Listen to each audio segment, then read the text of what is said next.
Shalom, shalom, peuple de Dieu. J'espère que vous allez bien par la grâce de Dieu. Alors, je viens aujourd'hui partager avec vous une exhortation que j'ai reçue du Seigneur sur la parabole des 10 vierges. C'est une histoire biblique que nous connaissons tous. La parole de Dieu nous dit que parmi ces 10 vierges, il y a 5 folles et 5 sages. Nous allons voir qui sont ces 5 sages et qui sont ces 5 folles. Vous retrouverez cette histoire dans le livre de Matthieu 25, du verset 1 au verset 13. Voilà. Donc, qui sont donc ces 5 sages? Ces 5 sages sont celles et ceux qui recherchent toujours en permanence la présence de Dieu dans leur vie. Ce sont ceux qui cherchent toujours à avoir une vie spirituelle en accord avec la parole de Dieu. C'est ceux qui cherchent à mettre leur vie en ordre et en règle selon la parole de Dieu. Ceux qui méditent en permanence et apprennent la parole, ceux qui enseignent la parole, ceux qui aiment être dans la présence de Dieu. Cette sagesse recherchée par ces 5 sages leur donne, bien-aimés, d'être toujours en accord avec le Saint-Esprit et surtout leur donne toujours des opportunités et des grâces, des faveurs qui leur viennent de Dieu dans leur vie.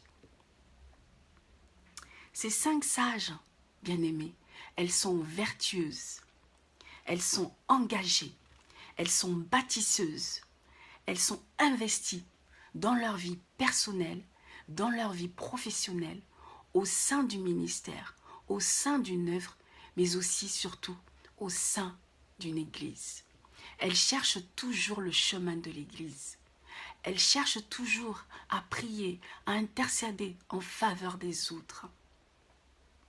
Elles aiment louer et adorer Dieu en permanence, véritablement, comme le Seigneur nous dit dans la parole, que Dieu recherche les vrais adorateurs en esprit et en vérité.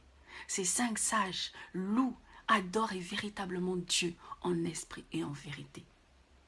C'est ainsi qu'elles ont pu partir. C'est ainsi qu'elles ont pu penser à prendre l'huile de par leur prudence. C'est ainsi qu'elles ont pu penser à prendre l'huile pour veiller, contrairement aux 5 folles. C'est ainsi que ces 5 sages ont pu partir avec le Seigneur. Et pourquoi ces 5 folles sont donc restées? Alors, qui sont donc ces 5 folles et pourquoi elles sont restées? Ces 5 folles sont ceux et celles qui simulent en fait une sainteté, une pureté parfaite. Ceux qui prétendent toujours être spéciaux, être mis à part pour l'œuvre de Dieu. Ceux qui fonctionnent toujours par apparence. Ceux-là ne peuvent pas aller loin dans le ministère, ni dans l'œuvre, et encore moins au sein d'une église.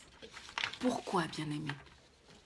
Parce qu'ils ne comptent uniquement et simplement sur eux-mêmes, et non sur notre Créateur, non sur notre Seigneur et Sauveur Jésus-Christ. Ils ne comptent que sur eux-mêmes et sur leur petite expérience de témoignage vécu avec le Seigneur. Ils ne cherchent pas véritablement Dieu, ni sa présence, ni à aller en profondeur de l'Esprit de Dieu. C'est ainsi donc, bien-aimés, que ces 5 folles sont restées.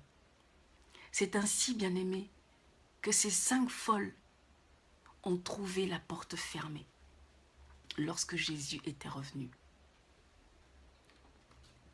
Et Jésus leur dit, dans Matthieu 25 au verset 12, « Je vous le dis en vérité, je ne vous ai point connu. » Et Jésus leur dit, « Je vous le dis en vérité, je ne vous ai point connu. » Bien-aimés, je prie que nous ayons point jamais à entendre ça de notre Seigneur.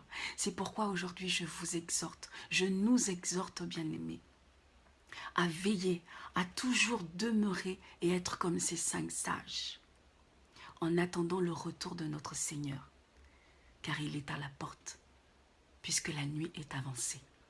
Nous savons que son retour est imminent. Bien-aimé, je t'exhorte véritablement, afin de ne jamais manquer d'huile. Je prie que cette exhortation vous ait fait du bien et que vous puissiez la mettre en pratique tous les jours de votre vie. Que Dieu vous bénisse. Shalom.